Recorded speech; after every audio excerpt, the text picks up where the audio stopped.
Prime debate में आपका स्वागत है। हिमाचल प्रदेश में विधानसभा चुनाव होने वाले हैं। चुनाव के मद्देनजर राजनीतिक समीकरण भी बदल रहे हैं। पारंपरिक रूप से यहां पर मुख्य मुकाबला कांग्रेस और भाजपा के बीच रहता है, लेकिन इस बार तीसरे मोर्चे की भी आहट सुनाई दे रही है। हिमाचल प्रदेश में विधानसभा चुनावों ने दस्तक देनी शुरू कर दी है। बीजेपी जहां सौगातों की झड़ी लगाकर मिशन रिपीट को सफल बनाने में जुटी है, वहीं कांग्रेस वीरभद्र के नेतृत्व में मिशन डिलीट में लगी हुई है। वैसे हिमाचल प्रदेश में आमतौर पर बीजेपी और कांग्रेस में ही मुकाबला होता आया है, लेकिन कभी कभार तीसरे दल भी यहां पर अपनी मौजूदगी दर्ज कराते आए हैं। मसलन साल 1990 में प्रदेश में जनता दल ने 10 से ज्यादा सीटें जीतकर अपनी उपस्थिति दर्ज करवाई थी। वहीं 1998 में सुखराम की हिमाचल विकास कांग्रेस ने बीजेपी के साथ मिलकर सरकार बनाई, जिसमें खुद सुखराम उप मुख्यमंत्री बने थे। लेकिन साल 2003 के विधानसभा चुनाव के बाद से प्रदेश में तीसरा दल कोई खास भूमिका अदा नहीं कर पाया है। लेकिन इस बार प्रदेश की सियासत में तीसरे मोर्चे की आहट मिल रही है। जी हां, हिमाचल लोकहित पार्टी और वाम दल प्रदेश में तीसरे मोर्चे के तौर पर उभर रहे हैं। हिमाचल लोकहित पार्टी में वो तमाम नेता मौजूद हैं जो एक जमाने में प्रदेश बीजेपी में अच्छी खासी साख रखते थे। हिमाचल लोकहित पार्टी में कुछ एक नेता ऐसे हैं जो किसी भी पार्टी के उम्मीदवार को हराने का मादा रखते हैं। इसके अलावा हिलोपा में कुछ ऐसे नेता हैं जो बीजेपी और कांग्रेस की जीत के रंग में भंग डाल सकते हैं। वहीं वाम मोर्चे में भी कुछ एक नेता ऐसे हैं जो जीतने का दम रखते हैं, जबकि कुछ एक नेताओं का अपने चुनाव क्षेत्र में अच्छा खासा प्रभाव है। कुल मिलाकर कहें तो अब के तीसरा मोर्चा हिमाचल विधानसभा चुनावों में न सिर्फ अहम भूमिका निभाने वाला साबित हो सकता है, बल्कि गेम चेंजर का रोल भी अदा कर सकता है। क्या हिमाचल में तीसरा मोर्चा 1989 या 1998 का इतिहास दोहरा सकता है? इन दोनों चुनावों में गैर कांग्रेस और गैर भाजपा दलों की भूमिका निर्णायक रही थी। इसी मुद्दे पर चर्चा करने के लिए हमारे साथ स्टूडियो में मौजूद हैं प्रोफेसर आशुतोष कुमार, जो पॉलिटिकल साइंटिस्ट हैं पंजाब यूनिवर्सिटी चंडीगढ़ से, राजकुमार राकेश जो एक लेखक हैं हिमाचल प्रदेश से, और श्याम सुंदर जो पॉलिटिकल साइंस पढ़ाते हैं पटियाला के गवर्नमेंट गर्ल्स कॉलेज में। और इसके साथ ही शिमला से हमारे साथ जुड़ेंगे डॉक्टर धर्मचंद गुलेरिया, जो जनरल सेक्रेटरी हैं हिमाचल लोकहित पार्टी के। आप सभी का इस चर्चा में स्वागत है। प्रोफेसर आशुतोष, मैं आपसे शुरू करूंगा। हिमाचल में जो तीसरे मोर्चा है उसका क्या भूमिका रहेगी? कैसे समीकरण तीसरे मोर्चे को लेकर हम एक्सपेक्ट कर रहे हैं? अगर आप हिमाचल के राजनीतिक इतिहास को देखें तो कभी भी जो तीसरी पार्टी रही है उसका बहुत ज्यादा कोई अहम रोल नहीं रहा है। हमेशा सत्ता परिवर्तन जो है इन्हीं दोनों पार्टियों के बीच में रहा है, कांग्रेस और बीजेपी के। उस हिसाब से अगर आप देखें तो हिमाचल की राजनीति जो है यूपी और बिहार की राजनीति जो दूसरे हिंदी भाषी राज्य हैं उनसे काफी अलग रही है। तो मुझे नहीं लगता कि तीसरे मोर्चे में कुछ सीट मिलेंगी। दूसरी बात ये, जैसा कि अभी आपने खुद ही कहा आपके एंकर ने, कि जो लोकहित पार्टी है इसके बहुत सारे जो नेता हैं वो बीजेपी से आए हैं। इसी तरह से जो हिमाचल विकास कांग्रेस थी, जो पंडित सुखराम की पार्टी थी, उसमें भी पंडित सुखराम बेसिकली कांग्रेस के थे।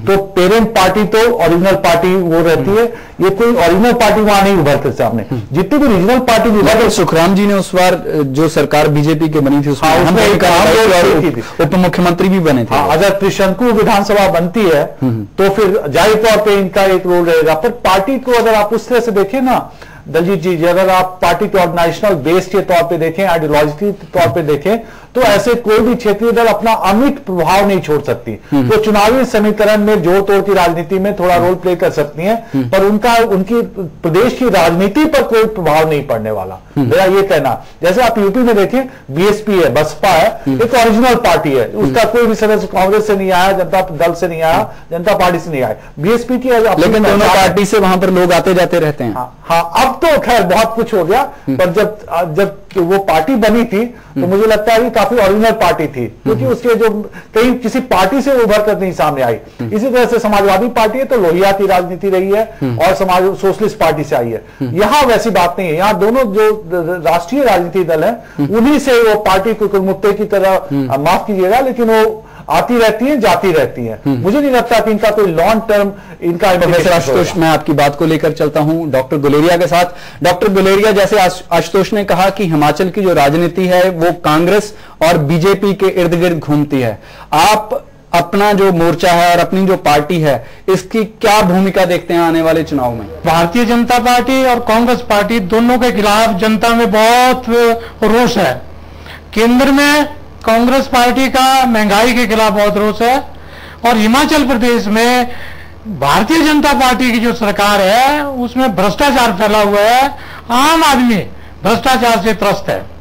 ऐसा मेरा मानना है कि जो तीसरा विकल्प बनना है हिमाचल लोकहित पार्टी और सीपीएम सीपीआई के साथ मिल करके, उसकी बहुत संभावना है क्योंकि हिमाचल प्रदेश में दो बातें मूलभूत हैं। एक तो पहला यह है कि हिमाचल प्रदेश की भ्रष्टाचार की जो बात आज फैली हुई है ये हर गांव में, हर कूचे में, हर जगह चली गई है। और दूसरा, हिमाचल के हित बेचे जा रहे हैं। इस बात को भी सारे लोग जानते हैं कि चाहे हिमाचल की जमीनें बिक रही हो, शिक्षा के व्यापारीकरण हो रहा हो, अन्य क्षेत्रों में भी सरकारी क्षेत्र में बहुत बड़ा भ्रष्टाचार फैल रहा है। और ऐसी स्थिति में तीसरे विकल्प की संभावनाएं बहुत नजर आ रही हैं। और दोनों पार्टियों से, जो भारतीय जनता पार्टी है और कांग्रेस पार्टी है, ये प्रचार तो कर रही हैं कि तीसरे मोर्चे की संभावना नहीं है, लेकिन मेरा ये मानना है कि हिमाचल प्रदेश की जनता 1990 में भी तीसरे मोर्चे की तलाश में थी, 1998 में भी तीसरे मोर्चे की तलाश में थी और 2003 में भी तीसरे मोर्चे की तलाश में थी। क्योंकि 1998 में एक बीजेपी और जनता दल का गठबंधन बना था, उसमें भी जनता दल जो है 11 सीटें ले गया था। 1998 में हालांकि पंडित सुखराम जी केंद्र से हटाए गए थे, उन पर भ्रष्टाचार के आरोप थे, फिर भी उन्होंने चुनाव लड़ा और उन्होंने कांग्रेस पार्टी के लिए बहुत बड़ी मुश्किल खड़ी कर दी थी। वो 4 सीटें जीत गए थे और सरकार में बनाने का बैलेंस ले लिया। वर्तमान मुख्यमंत्री जी कह रहे हैं कि तीसरे मोर्चे की संभावना नहीं है। हिमाचल लोकहित पार्टी इस बात से नहीं रखती है, इत्तेफाक नहीं रखती है, क्योंकि हिमाचल प्रदेश में माननीय मुख्यमंत्री जो आज ये कह रहे हैं कि तीसरे मोर्चे की संभावना नहीं है, मैं उन्हें याद दिलाना चाहूंगा कि जब हिमाचल प्रदेश में वो मुख्यमंत्री बने थे, अगर तीसरा विकल्प यहां ना हुआ होता तो शायद उनकी उत्पत्ति ना हुई होती।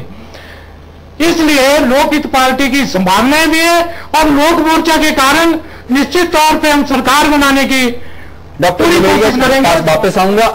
राकेश जी, जैसे इन्होंने कहा है कि जो करप्शन है एक बहुत बड़ा मुद्दा है और भाजपा का एक बड़ा जो है जो चंक है वो लोकहित पार्टी में भी गया है, हिमाचल लोकहित पार्टी में भी, और विद इन भाजपा रहकर भी काफी सारा उनको ऐतराज है। आप इसमें क्या तीसरे मोर्चे की कोई संभावना देखते हैं? मैं मोटे तौर पर डॉक्टर आशुतोष से सहमत हूं। तीसरे मोर्चे की संभावना देखना या ना देखना ये बिल्कुल अलग स्थिति है और इसको कई नजरों से देखा जा सकता है। जो लोग सक्रिय राजनीति में हैं वो इसको एक नजर से देखेंगे और हम जैसे लोग जो सिर्फ राजनीतिक दृष्टा के रूप में परिदृश्य पर मौजूद हैं हम दूसरी नजर से देखते हैं। लेकिन ऐतिहासिक रूप से मैं आपको थोड़ा पीछे ले जाता हूं और अपनी बात बहुत लंबा नहीं खींचूंगा।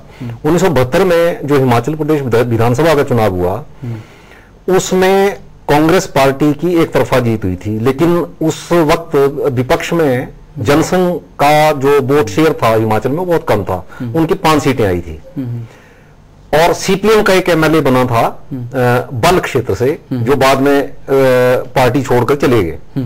इसी तरह कम्युनिस्ट पार्टी ऑफ इंडिया के एक सदस्य बाद में बिलासपुर से चुने गए थे, उन्होंने भी पार्टी छोड़ दी। बिलासपुर और कुल्लू में काफी सारा सीपीआई का असर रहा है। कुल्लू में एमएलए तो कोई कभी नहीं जीते, लेकिन बिलासपुर से एक बार एमएलए बने थे जिन्होंने बाद में पार्टी छोड़ दी, फिर वो सुखराम जी की पार्टी में चले गए, फिर भाजपा में मिल गए, अब पता नहीं कहां है, मुझे नहीं मालूम।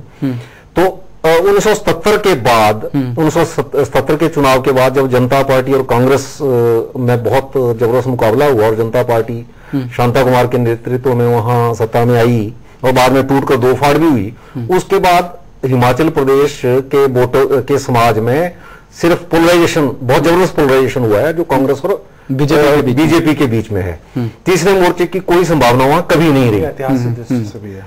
और देखिए 1990 की जो बात की जाती है, जब विजय सिंह मनकोटिया वो कांग्रेस से निकले हुए थे।